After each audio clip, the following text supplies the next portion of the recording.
On this short stack, we'll be talking about Infamous Iron Man number 1. I'm going to tell you if it's any good in 5 minutes or less. Infamous Iron Man is the first of 2 new Iron Man books coming with this new Marvel Now initiative.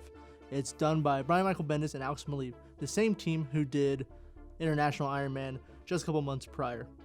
Infamous Iron Man opens up with a flashback to when Dr. Doom was part of the Cabal back during Siege and the Secret Invasion stuff. And it's just, they're all around the table and they're talking about what they're going to do next. And they have a minute, so the Hood actually asks Dr. Doom, he goes, I don't know why you're a supervillain. I don't know why you do any of this. You're a dictator, you run your own country, you have more money than any of us here at the table, and that includes a god, and you have the power to slap around the devil. So why are you a supervillain? Dr. Doom doesn't like those questions, so he banishes the Hood from the Cabal. From there, we actually go to real time now, the present, and Dr. Doom is just standing in an alleyway, just waiting for things to happen. And so we cut, and we see Diablo, who is, of course, the Fantastic Four villain. He's kidnapped Maria Hill, who is the director of S.H.I.E.L.D., and he's invented a super truth serum that's going to hurt her anytime she tells a lie. And he's trying to force her to drink it. He's saying, truth serums don't tend to affect people. He said, this one's going to hurt you if you tell me a lie. And I want all the S.H.I.E.L.D. passcodes. I want access to helicarriers, weapons, secret identities, anything I can get my hands on. When who's going to appear but Victor Von Doom himself, tell Diablo that his science is bad, and then they have a little skirmish for a little bit, and he's like, Reed Richards could beat you up, it's fine, I can take you pretty easily. He beats up Diablo, frees Maria Hill, and says, don't worry, no one's going to find out about this, and Doom zaps out.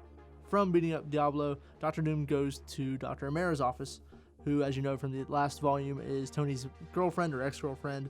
Is really kind of left vague at this point. And she has questions for him saying, why are you putting me up in this college? Why are you funding all my research? Why are you watching me? I don't understand why you're so involved with my life at this point. And Dr. Doom just says, you remind me of someone. And from there, Dr. Doom once again just zaps out. Doom doesn't have to answer anyone, if you will. But once Doom leaves, Ben Grimm comes into the scene and says, what's your relationship with Dr. Doom?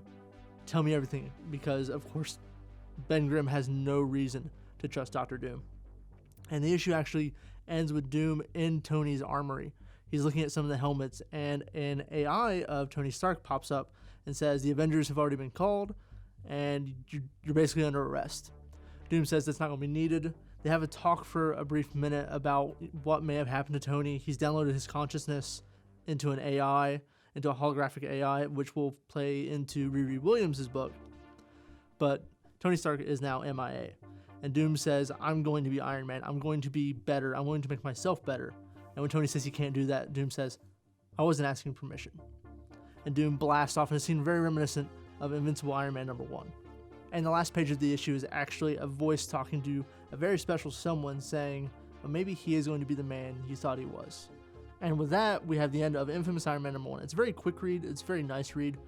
Brian Michael Bendis and Alex Maleev, they work together very well.